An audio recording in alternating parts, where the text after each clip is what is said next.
Hello and welcome to Southwest Now, the video magazine that focuses on the educational and career training opportunities at Southwest Tennessee Community College. I'm Brenda Rayner.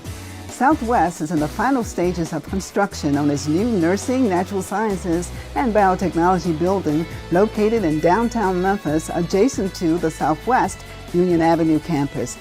To bring you up to speed, Sharon Livesey, Interim Department Head of Nursing, and Dr. Julianne Waits, Interim Department Head of Natural Sciences, will be here to discuss how the new building will address the dire need for more nurses, biotechnicians, and allied health professionals in the Mid-South. Karen Nippert, Vice President of Institutional Advancement, will also be here to tell you about the role Southwest partners played in building the college's new nursing, natural sciences, and biotechnology building. Associate Professor Ken Carpenter and nursing student Andrew Lovelace will tell you about Carpenter's innovative anatomy and physiology emporium design, which will prepare more students for entry into Southwest rapidly expanding and high-demand nursing, biotechnology, and allied health programs. But first, we'll get started by talking to architect Tamara Redburn and interior designer Christy Darr of Fleming Associates, who designed this leading-edge 21st century building that's located downtown in the Memphis Heritage Center and its exciting new medical corridor. Take a look. Well, I take it that, Tamara, that you and Christy work pretty closely. Now, as the architect, what is your role and how does it differ from that of Christy's? My role is, I kind of think of it as basically the outside of the building and how it's going to look on the exterior, how it's generally laid out, for instance, that there are 3 floors and how it's kind of an L shape, and kind of in general where the different classrooms and spaces are going to be. And then Christy? Well, I take over the interior look, both in look and function. So I deal with the details of the classrooms. Do these really fit the number of students that you want? Do the floor finishes and everything tie back to the exterior brick and other finishes? So it all ties back together. We deal with everything from the casework to the restroom layouts, and then tie it back in again with the furniture and loose items and accessories. So what elements do you use or you consider when you're creating the design, especially for the students? What type of atmosphere or what kind of feel do you kind of look for, you want the building to have? We want to create a building that creates an excitement about their field. So we really wanted to tie in both the natural sciences, biotechnology, and the nursing. So when you were in that building, you knew what you were there to study for. So we would tie those elements back in with both items like DNA and the nursing. We integrated the Red Cross and items that really spoke to the professions, careers that they're looking into going into. Now, Tamara, I'm sorry, go ahead. Tamara. I was just going to say, add to that we also were kind of going for a somewhat high-tech look. We wanted to feel comfortable and to not contrast too much with everything else that's on the Union campus, but we also wanted to give it that high-tech kind of science feel, and that starts from the outside and goes to the inside, like Christy said. Okay, now you took us on a tour of the building, which was really exciting. We got a chance to walk through, and of course I had to use my imagination. But you did talk about some of the things that were there, the elements, the classrooms, and some of the labs, and you distinguished nursing from the natural sciences. So what are some of the differences in those? The nursing, their focal point are their simulation labs, and what those are is kind of mock hospital rooms, so that they have beds and mannequins that they can practice on, and they're different sizes so that they can have different experiences of what a hospital would be like. Natural sciences is all about the labs. So they have biotechnology. The big one is the biotechnology lab. They have biology labs, anatomy and physiology, and microbiology as well. The third. Okay, now the microbiology, I remember this from the tour, that you have these huge windows, did I get that right? That you can see a lot of the elements of downtown Memphis. Yes, yeah. Yeah, we wanted to have a lot of windows and a lot of natural light in the building, but the windows will also help when you are on Union to really kind of engage with the building and be able to see students inside and see instructors, and it'll light up at night, and I think it'll be quite a big presence on Union, which is what we were going for. And speaking of Union, also you said outside of the nursing lab, you can see Sun Studios. Oh, yes. So that's still a bonus. You get to see tourists as Yes. they go by. Yes. Now, you said to me that there was a connector, which I thought was really interesting, between the two departments. And can you tell us about those? The connector piece, each wing, one wing is focused on nursing, the other wing is focused on natural science. At each intersection, we have a little detail in the ceiling that creates an element feature there. It's actually a red DNA strand that occurs in the ceiling that's actually lit with LEDs. So it creates a little intersection, creates a little wayfinder between the two departments. And then each department is a little bit schemed or themed with a different color. Natural sciences is a red color, and then the nursing is featuring a yellow color in there. So. Okay, so anytime you're in the building, you know where you are with the color codes and the color indicators. Excuse me. Now, the lobby is the entrance, the front entrance is that on Union Avenue? Or It's actually Madison? on Myrtle. It's kind of on the corner. Okay. Now, you also explained to me that there's these huge curved windows when you come inside the lobby. The lobby has along Union a 10-foot tall curved window wall all along there. And when there are events in the auditorium, you'll be able to see people in that lobby going back and forth, and you'll see students coming back and forth during the day. So I think that's going to make a real presence on Union and kind of enliven that part of Union that actually Mayor Wharton has talked about, trying to connect this part of Union with the downtown. That's very nice. Now, also, that auditorium is somewhat close to the lobby, and the auditorium has multiple purposes. So can you kind of talk about some of the features that the auditorium has? Sure, it functions both as a classroom space, but also as a meeting space. There are a lot of uses you can use in there. It has both fixed tables and loose tables, so you can rearrange and use it for whatever function you really want in there. It's got acoustical treatments in there, so if you want to do a lot larger sound multimedia presentation, it's equipped for that. It also faces that large lobby space, so that lobby space can serve as a pre-function area if you wanted to have an event in there, and then do a presentation inside. Excuse me, now the lobby, you can have an event in the lobby, it's Right. large enough to do It's a that? large-scale Very lobby good. with a beautiful DNA pattern terrazzo floor, and then also in the ceiling, and you'll see this from outside, with these large 3-foot scale light fixtures, and then some DNA swirling pattern ceiling treatments as well. So even when there aren't people in the space, you'll get a nice action, sort of liveliness from looking inside due to the elements that are there. There's a nice little curved entry shield into the auditorium as well that creates a little accent there. So it's going to be a lovely space, both in the space for pre-function and outside as you drive by. You'll be able to see that as it's lit up at night. And how many students can the auditorium accommodate? People, not just students, because you'll have meetings and so forth. We have 150 fixed seats for the back rows, but we also have loose mobile task chairs for the front 3 rows that are in there too. So you could add additional people on the stage area. Somewhat limited, I guess you probably top out, but 200, 250 once you put everybody in there. But you can limit it and take those chairs away and have a smaller gathering as well, depending on how many people you want to accommodate. And in the classrooms, how many students can the classrooms accommodate? We have different size classrooms. There's 2 on the ground floor have capacity for 40 students. And then the typical classrooms that are actually in the natural sciences wing are meant for 24 students. And we have some additional ones that are also 40 as well for the nursing. They're on the upper floors. Now, when you were designing this building and considering how it would look, did you consider downtown, the fact that we have the medical hub and we have all this building that's going on? Is there any type code or something that you use to determine how the design would look? Well, we are in the medical overlay district, which includes the hospitals and the UT Medical Center buildings. But this building is also included in that, which is a really good fit. There are special codes as far as how close to the street you need to be, and that's why our building is right up on the street. There'll be sidewalk and trees in grates along Union and along Myrtle. But the building itself is only 7 feet back from the curb. So it's really close up there. And so some of those codes ruled that and kind of guided how that design had to be. Okay, so we are very close to the streets.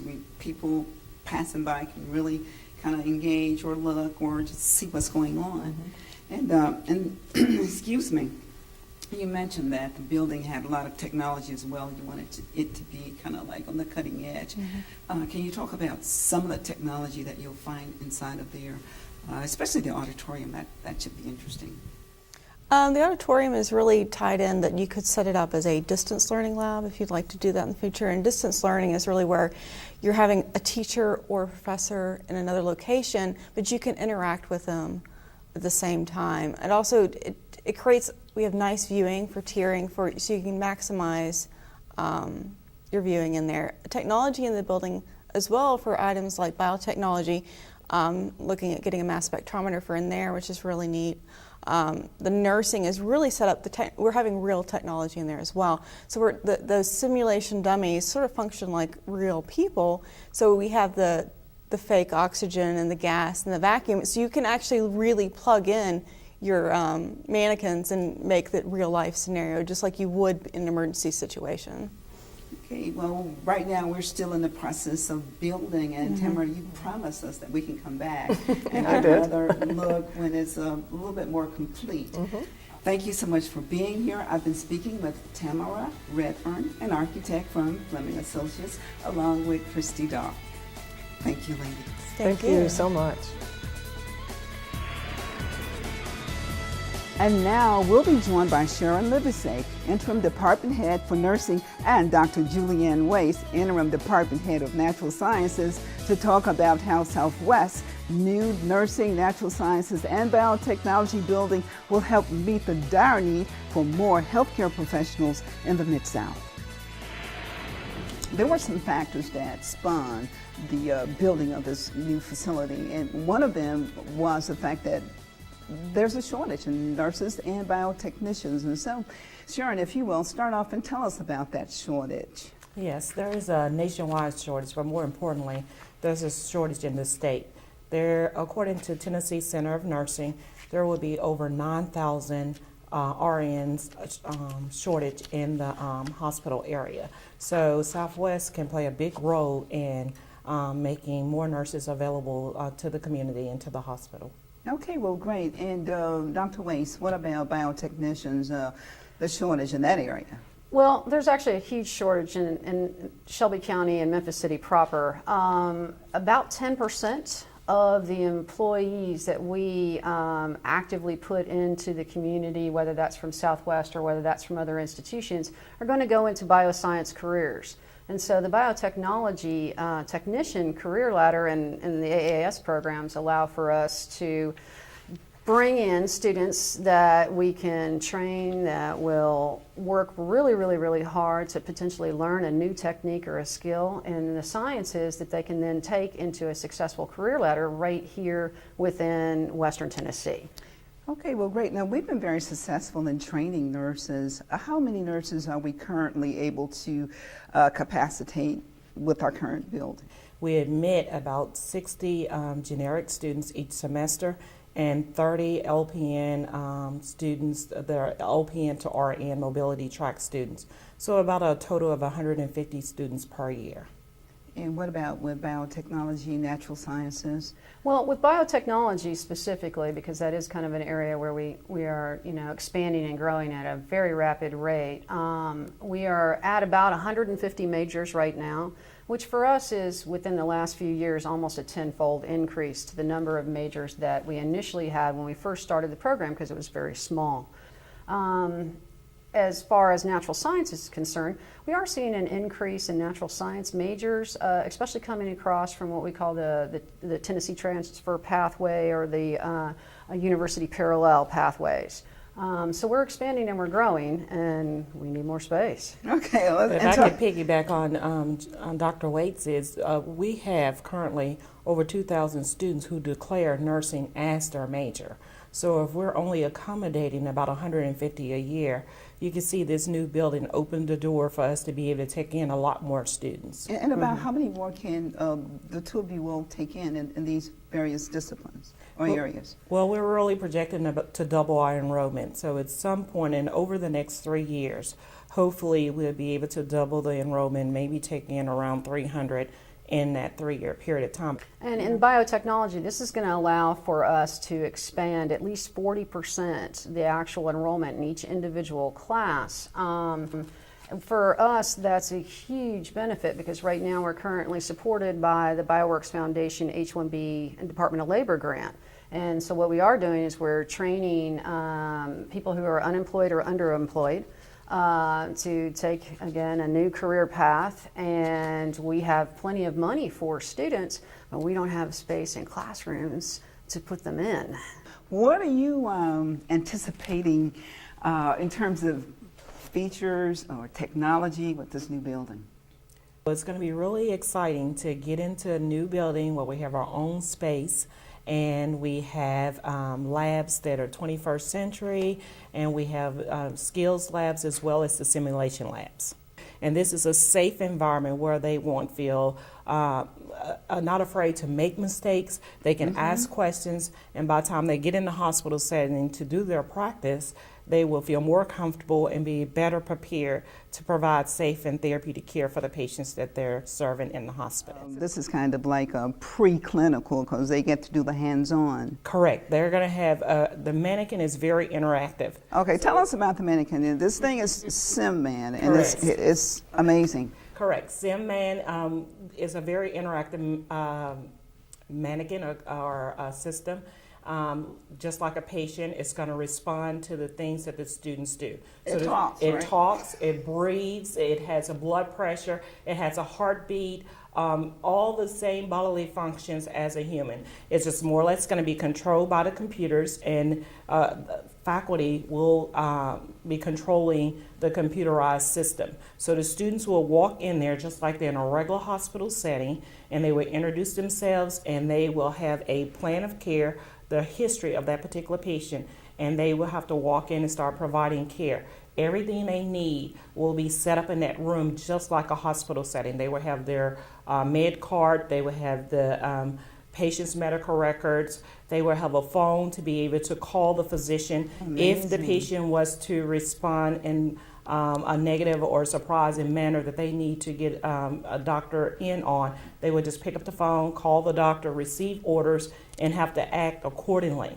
Then we will have a debriefing time where we take the students in and we will show them video clips of the care that they provided and hopefully help guide them and show them what they're doing wrong so they can do better in the future. So by the time they get in the hospital, they'll feel more natural and they'll know more what they need to do and not be afraid. Because a lot of times we get them when they have no prior medical experience and they're very frightened that first time they have to interact with the patient. But you've done well so far, and your placement is, 100%? Yes. So you're saying that these labs will be equipped with video equipment as well? Correct.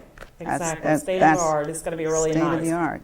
That's amazing. Now, I know that you're excited about several things. Oh, well, I'm very excited because we are supporting the nursing program. We're going to have additional microbiology labs. We're going to have an extra A&P labs. We're going to have extra general biology labs.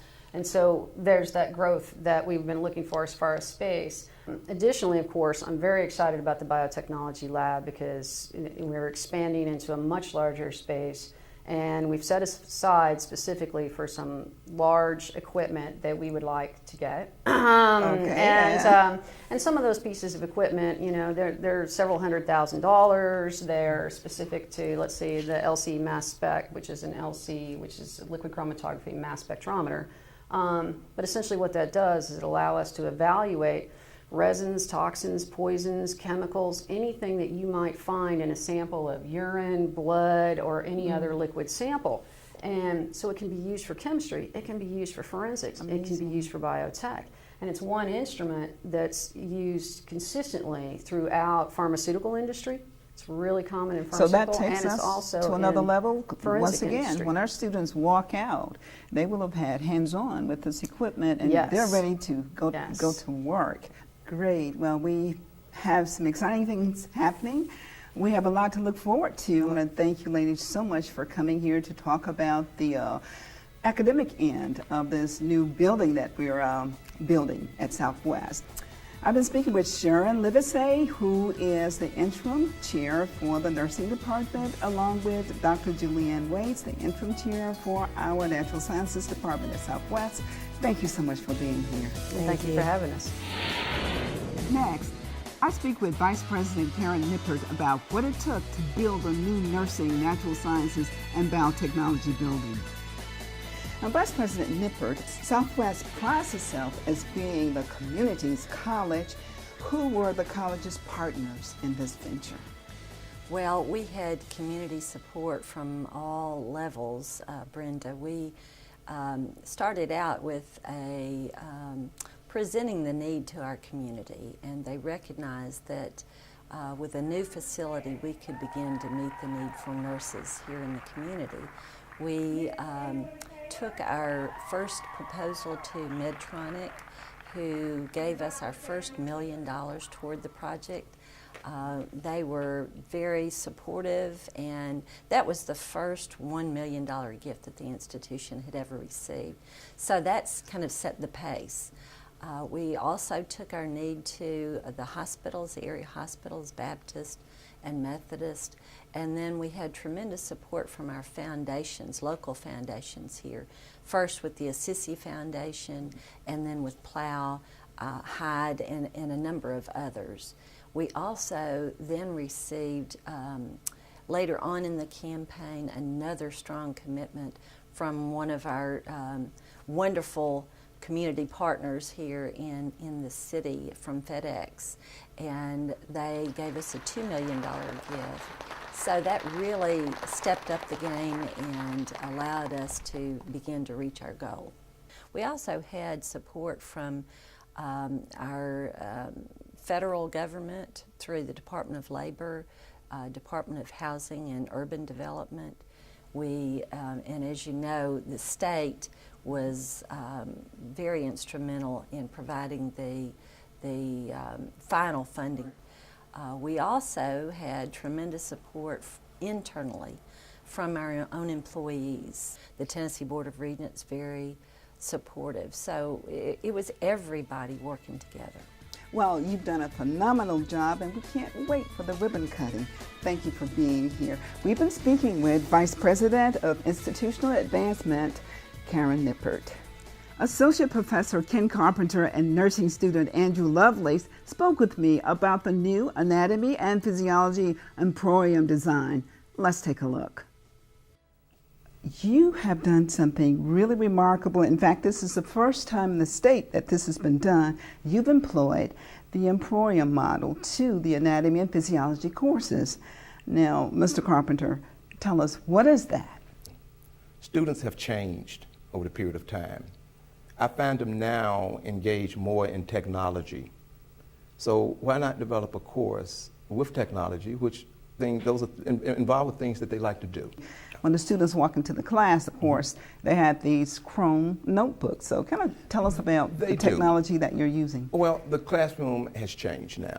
And students, since they have changed, we decided to change the classrooms. And so we're able to bring the Chromebooks in. The students are able to do lecture components, which again involve these interactive activities, okay, along with hands-on activities, and they're able to do it in one classroom setting. Will you give our audience or viewers an example of the interactive activities or hands-on activities? We have animations, we have labeling exercises, reading quiz questions. We've built PowerPoints into the platforms. They have an ebook that's readily available. I have personally actually made audio recordings for each chapter. So they have a wealth of activities that's involved in each platform, and it's innovative and it's totally comprehensive. So how does this actually differ from the traditional classroom? I'm there assisting the students Okay, we help them anyway. I have a tutor that's in the classroom with me.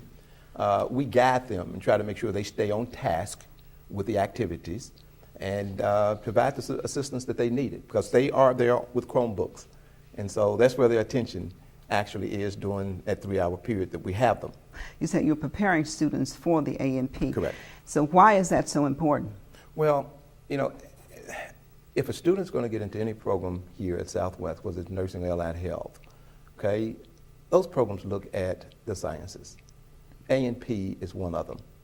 And as I tell my students now, you know, someone raised the bar on you all. You cannot make C's now and get into any program here. And that's pretty much anywhere in the country. So an A or B is necessary. Now, you got students coming out of high school and have been out of school for a long period of time without that biological science background. They're walking into usually what you call an upper level science course and trying to make an A or B, and that's kind of difficult. It's very challenging. It's very challenging. So we try to offer them a way of getting prepared, giving them the foundation to advance to A&P. That sounds great. Now we have your student here, Andrew. Now, Andrew, what do you think about the modular concept as opposed to the traditional classroom? I think it's been great. You know, in a traditional classroom setting, it's primarily lecture. I guess the difference is you are getting lecture, but as Mr. Carpenter said, it's more of a guide. I've got a clear-cut path to success. I've got a module that outlines all the information that I need to retain within a certain period of time, and it breaks it down so simply it's not overwhelming. And what aspect of the program do you find most helpful for you?